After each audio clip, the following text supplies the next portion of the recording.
की समानता के ऊपर बात की जाती है कि सबको समान अवसर हो, पर यहाँ विशेष अवसर की अवधारणा ही सामाजिक न्याय से निकली हुई अवधारणा है। विशेष अवसर मतलब अफर्मेटिव एक्शंस के थ्रू इक्वल अपॉर्चुनिटी में इक्विटेबल अपॉर्चुनिटी क्रिएट करना। तो ये काम सामाजिक न्याय पसंद लोग ही कर सकते हैं। तो मेरा यही मानना है कि जिन 20 लोगों के नाम है, जिसमें सिर्फ एक महिला है, बहन मायावती जी, जिनका दिल से बहुत मैं सम्मान करती हूँ और बहुत मजबूत महिला है। वो तस्वीर इतिहास की सबसे इम्पोर्टेंट, सबसे मजबूत तस्वीर है जब वो अंदर घुस रही होती है सदन में और सभी लोग उनके सम्मान में खड़े होते हैं। मैं चाहती हूँ कि ये तस्वीर हर बार इस देश में देखी जाए, इस तरह की तस्वीरें जब महिलाएं आगे निकले, वंचित तबका आगे निकले और सभी लोग ससम्मान खड़े हों।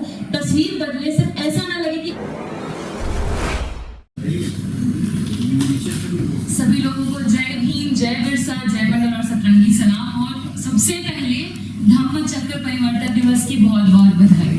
आज ही के दिन 14 अक्टूबर 1956 को अशोक विजयदशमी पड़ी थी।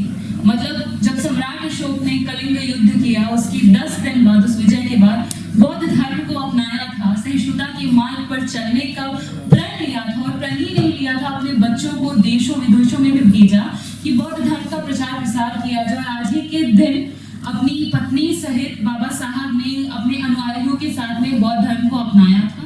इसीलिए सबसे पहले मैं उसको आपको हार्दिक बधाई देती हूँ। दूसरी बात कि जिस कार्यक्रम के लिए हम यहाँ हैं, सामाजिक न्याय के मसीहा किताब के लिए आज हम लोग यहाँ पर हैं। और क्योंकि पहला शब्द ही है सामाजिक न्याय, तो हमको ये समझने की जरूरत है कि सामाजिक न्याय मतलब क्या है। बहुत इजीली, बहुत आराम से नेता हो या कोई भी व्यक्ति हो, बहुत आसानी से इसका इस्तेमाल करते हैं। सामाजिक न्याय क्या है? सामाजिक न्याय सबसे पहला सबसे पहले जिस व्यक्ति के बारे में कि 20 लोगों के बड़े बड़े कहते हैं ना कि विचारक हुए, मसीहा हुए, उनके नाम है इस किताब में, उनके ऊपर चैप्टर्स लिखे गए हैं। पर किताब की शुरुआत ही हुई है राम मनोहर लोहिया से। राम मनोहर लोहिया की पुण्यतिथि हमने मनाई थी 12 अक्टूबर को। और राम मनोहर लोहिया इसको डिफाइन भी करते हैं कि सामाजिक न्याय क्या है। ना बड़ों से बैर, ना छोटों से नफरत, यही है सामाजिक न्याय। और इसी सामाजिक न्याय की विचारधारा को लेते हुए निगम जी ने जो किताब लिखी, 20 नायक नायिकाएं हैं। पर क्योंकि खुद भी आप अपने भीतर, अपने आसपास एनालाइज कीजिए, जैसे कि इस कमरे में भी महिलाओं की संख्या कम है, नगण्य जैसी है।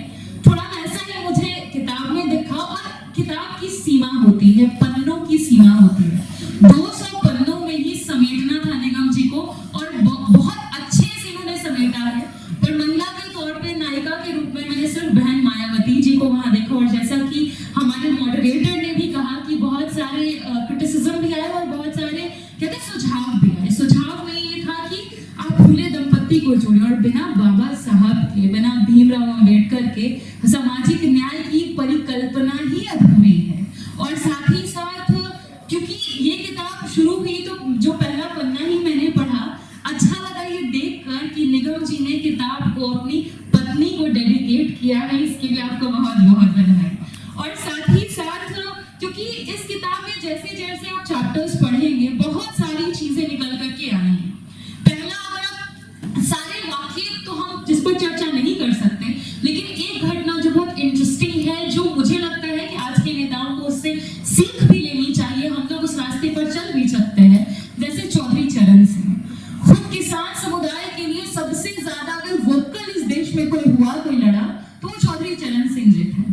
वो खुद, क्योंकि आज देखिए मैं बिहार से हूँ और मैं ये कहीं बिना रह ही नहीं सकती कि चाहे थाना हो चाहे ब्लॉक हो, बिना भ्रष्टाचार के एक आधार कार्ड तक पास नहीं हो रहा है। इसी तरह की परिस्थिति तो पहले भी रही। चौधरी चरण सिंह जी खुद थाने पहुंच गए थे ये कहते हुए थानेदार को कि मेरा पॉकेट मान लिया गया है, मेरे पास पैसे नहीं है, मुझे भैंस खरीदना था। और थाने में उनकी रपट नहीं ली जा रही थी। फिर किसी ने आकर उनको कहा, अरे कुछ पैसा जमा कीजिए, काम हो जाएगा। उन्होंने 35 रुपये उनको दिए और उसके बाद कहा गया अच्छा दस्तखत करिए। मोहर लगाया, उन्होंने लिखा था चौधरी चरण सिंह।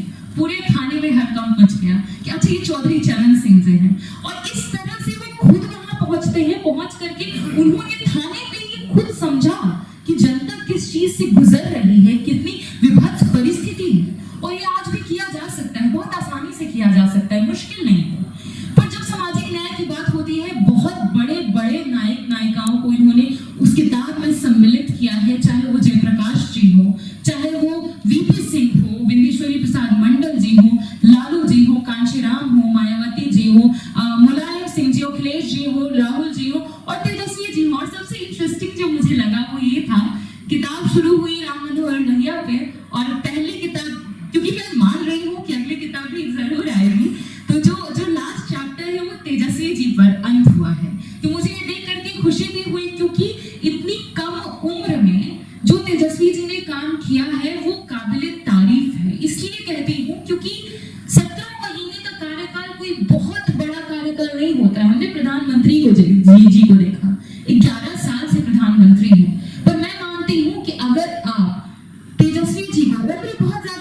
तेजस्वी जी को खड़े कीजिएगा प्रधानमंत्री जी के सामने। प्रधानमंत्री जी बहुत बहुत बहुत छोटे नजर आते हैं। काम आपको कहते हैं ना कि एक दूसरे से अलग बनाता है। जहां एक तरफ आप नफरत वाली भाषा देखते हैं प्रधानमंत्री जी के मुंह से, वहीं दूसरी तरफ तेजस्वी जी है सर्व समाज को साथ लेकर चलने वाले। हाल ही का मैं एक पॉडकास्ट सुन रही थी, वहां वो खुलकर बोले कि हम कर्म के आधार पर किसी को श्रेष्ठ मानते हैं, जन्म के आधार पर नहीं। पर आप वही देखिएगा, मोदी जी ने किताब लिखी जिसकी कुछ ही प्रतियां मार्केट में आई, क्योंकि तब तक क्रिटिसिज्म आ चुका था। उस किताब का नाम था कर्मयोग। उस किताब में उन्होंने लिखा कि जो वाल्मीकि समुदाय है, वो लोग हैं जो नाले साफ करते हैं, नालियां साफ करते हैं, उन लोगों को कुछ अध्यात्म की प्राप्ति होती होगी, किसी तरह का स्पिरिचुअलिटी का एक्सपीरियंस होता होगा, इसलिए वो ऐसा कर रहे हैं। ये सोच अपने आप में सामाजिक न्याय विरोधी सोच है कि जो व्यक्ति नाले में उतरा, आप कह रहे हैं कि उसको बहुत खुशी मिलती होगी। किसी नाले में उतर के खुशी मिलती है। मैं कई बार, क्योंकि मैं देखिए पिछले महीने ही कितने लोगों तक ये खबर पहुंची कि नाले में, दिल्ली में, देश की राजधानी में नाले में दम घुटकर एक व्यक्ति की मृत्यु हो जाती है। कितने लोगों तक ये खबर पहुंची। आप उस सिचुएशन की परिकल्पना कीजिए कि जब वो व्यक्ति नाले में डूब रहा होगा, उसके मन के भीतर कितनी पीड़ाएं हो रही होगी। वो क्या सोच रहा होगा कि मेरे बच्चों को क्या होगा, मेरी पत्नी का क्या होगा, किसके साथ क्या क्या होगा। उत्तर प्रदेश में हमने हरिओम वाल्मीकि जी को देखा, उनके गर्दन पर लात थी, वैसे ही गर्दन दबाई गई जैसा हमने अमेरिका में मूवमेंट देखा। जॉर्ज फ्लॉयड के ऊपर में काले समुदाय, मतलब कहते हैं ना उस समुदाय से आते थे, ब्लैक समुदाय से, उनके गर्दन पर भी ऐसे ही लात रख के उनको मारा गया। पर ये अंतर है, बहुत बड़ा अंतर है वहां और यहाँ। वहां कम से कम हमें ये देखने को मिला कि जो व्हाइट समुदाय के लोग थे वो अपने घुटनों पर बैठकर माफी मांग रहे थे कि हमने जो इतिहास में गलतियां की उसके लिए हम माफी मांगते हैं। पर ये चीज हमें भारत में देखने को नहीं मिलती। उल्टे जब सीजेआई के ऊपर जूता चलाया जाता है तो कई लोग उसको डिफेंड करने आने लग जाते हैं। सिर्फ इतना ही नहीं हुआ, कई ऐसे अकाउंट्स थे जिन्होंने ऐसे वीडियोस बनाए कि सीजेआई के हमारे गवई जी के गले में हांडी है और उनका चेहरा नीला है और उनको जूता मारा जा रहा है। ये वीडियोस बनाए, लोगों को जेल में नहीं डाला गया। उल्टे जो लोग उनके लिंचिंग की रणनीति बना रहे थे, जिन्होंने कहा कि उन पे थूका जाना चाहिए, उनको भाजपा के लोग बाहर निकाल रहे थे। मैं ये बातें इसलिए दोहरा रही हूँ क्योंकि यही समाज की सच्चाई है। और जब तक इस समाज की सच्चाई को ना लिखा जाएगा, ना पढ़ा जाएगा, ना बोला जाएगा, तब तक हम समाज में डिफरेंस नहीं देख सकते हैं कि समाज में कोई बदलाव होगा। अफ्रीका के आदिवासी समुदायों की एक कहावत है, until the lions have their own historians, the history of the hunt will always glorify the hunter.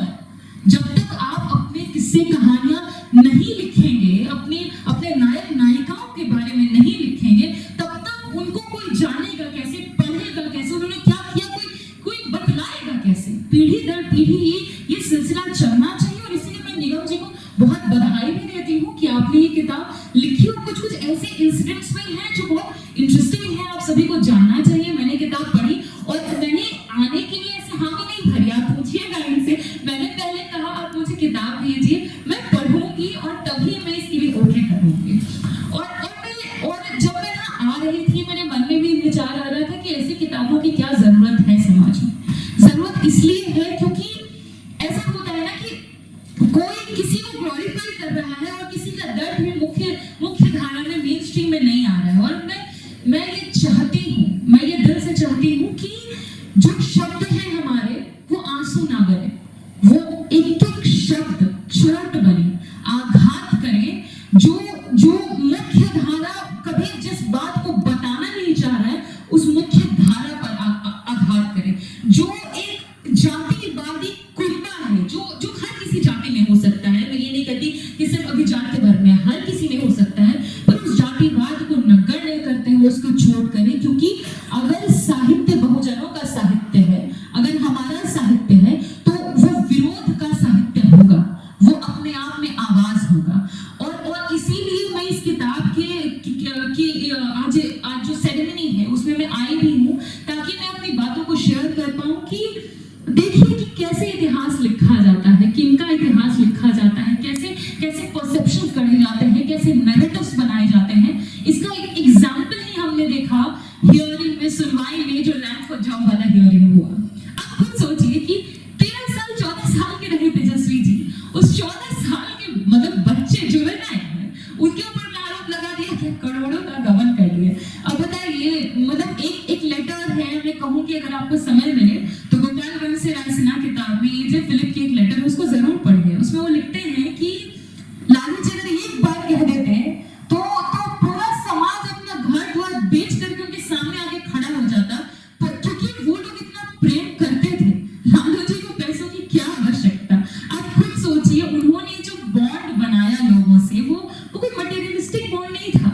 जिस समय किडनी ट्रांसप्लांट होना था, कई लोग खुद जाकर के बैठे थे बाहर, बोल रहे थे हम लालू जी को किडनी देने आए हैं। सोच लीजिए, जीवन नाम से बड़ा कोई दान नहीं होता है। और उसके लिए वो लोग आए हुए थे क्योंकि वो आत्मा का जुड़ाव है, आत्मीय जुड़ाव है। और ये जुड़ाव सामाजिक न्याय पसंद लोग ही कर सकते हैं, क्रिएट कर सकते हैं, बना सकते हैं। और इसीलिए ऐसी किताबों की आवश्यकता भी है जो सच्चाई को सामने लेकर के आए, जो ये बताए कि नहीं, तुम अगर हमारे नायक नायिकाओं के ऊपर दाग लगाओगे, कीचड़ फेंकोगे, तो हम उसको स्वीकार नहीं करेंगे। इसलिए ऐसी किताबों की आवश्यकता भी है। इसलिए और आज की सेरेमनी के लिए मैं एक कविता भी मुझे बहुत पसंद आई थी, जो बहुत इसको डिफाइन करती है, तो उसको मैं लेकर के भी आई थी कि आपके सामने पढ़ूंगी। ये डॉक्टर सीरी भारती की कविता है। हमारी भागीदारी के लिए योग्यता की शर्त कब तक फेंकोगे तुम, अपना मकर जाल हम पर, घबराओ नहीं, समय आ रहा है जब हम भी बनेंगे तुमसे, दौड़ने की शर्त, जीतेंगे बाजी, तोड़ेंगे तुम्हारे दल, सुनो परिवर्तन की सुगबुगाहट, हवा का रुख पहचानो पहचानो पहचानो। हवा का रुख बदल रहा है। और यही जो किताब लिखी गई है, मैं ये मानती हूँ और जानती भी हूँ, कई ऐसी किताबें लिखी जाएंगी। एक कहानी मैं आपके बीच शेयर कर, अगर समय है तो एक कहानी बस शेयर कर रही हूँ। ये है कि मैं खुद कहीं सफर कर रही थी, मुझे एक व्यक्ति मिले, नाम काल्पनिक बता रही हूँ क्योंकि कई बार ऐसा होता है कि आप वो कहानियां शेयर करेंगे तो हो सकता है उनकी नौकरी पर भी खतरे आ जाए। दिनेश राम, ये वही व्यक्ति है जो मुझे खुद मिलने आए और बोले कि मैम हमको आपको कुछ बताना है। बोले बताइए।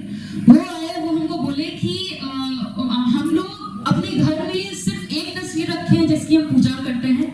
लेकिन बोले कौन? तो बोले लालू जी। और फिर मैं सोची कि क्यों, मैंने पूछ भी लिया क्यों। तो वो बोले कि मेरे पिताजी जमींदारों के यहाँ बंधुआ मजदूर थे, मजदूरी करते थे, और उनसे पेपर पर ठप्पा लगवा लिया गया क्योंकि उनको साइन करना नहीं आता था। कर्ज उनके नाम पर उठा लिया गया, उनको पता तक नहीं था।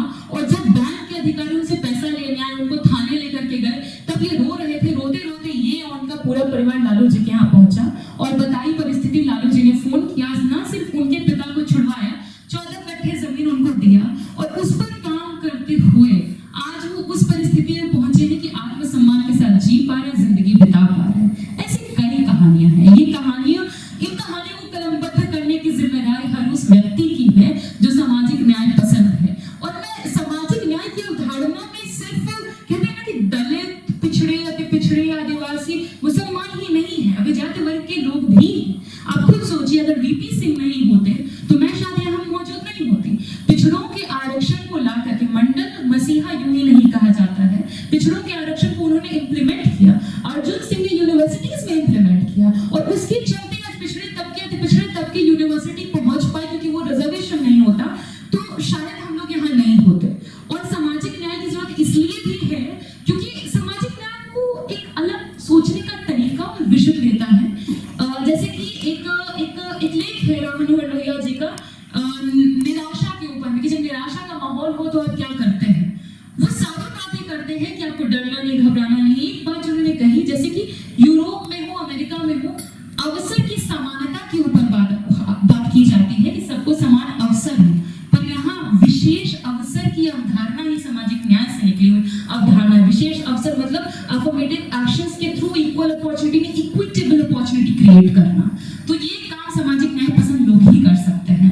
तो मेरा यही मानना है कि जिन 20 लोगों के नाम है, जिसमें सिर्फ एक महिला है, बहन मायावती जी, जिनका दिल से बहुत मैं सम्मान करती हूँ, और बहुत मजबूत महिला है। वो तस्वीर इतिहास की सबसे इम्पोर्टेंट, सबसे मजबूत तस्वीर है, जब वो अंदर घुस रही होती है सदन में और सभी लोग चाहती हूँ कि ये तस्वीर हर बार इस देश में देखी जाए। इस तरह की तस्वीरें जब महिलाएं आगे निकले, वंचित तबका आगे निकले और सभी लोग ससम्मान खड़े हों, तस्वीर बदले। सिर्फ ऐसा ना लगे कि एक महिला, क्योंकि इसमें देश मतलब क्या, देश छोड़िए पूरी दुनिया की सबसे क्रांतिकारी महिला पूनम देवी जी इसमें नहीं थी। इसमें कुछ कुछ चीजें हैं जैसे कि जो बहुत मेन स्ट्रीम जैसी लगती हैं, जैसे कि एक बात भी लिखी हुई थी, जिस बहुत कुछ बातें जिसमें डिसएग्री भी करती हूँ, पर ये एक खुशी का पल है कि हम ऐसी किताबें देख पा रहे हैं। और मैं उम्मीद करती हूँ कि निगम जी और हम लोग सभी लोग ऐसी कहानियों को कलमबद्ध करेंगे, अपने नायक नायिकाओं को कलमबद्ध करेंगे, उनको लिखेंगे। सामाजिक न्याय के मुख्य धारा जो है उनमें अपने नायकों के इतिहास को भी जोड़ेगा, वरना जिनके हाथों में इतिहास लिखने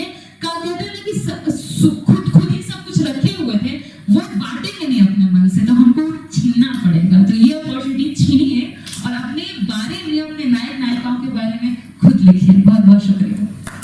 नमो बुद्धाय, जय भीम। समता आवाज टीव्हीला तुम्ही लाईक करा, सबस्क्राईब करा आणि कॉमेंट्स करून त्यांना धम्मदान करा। थँक्यू।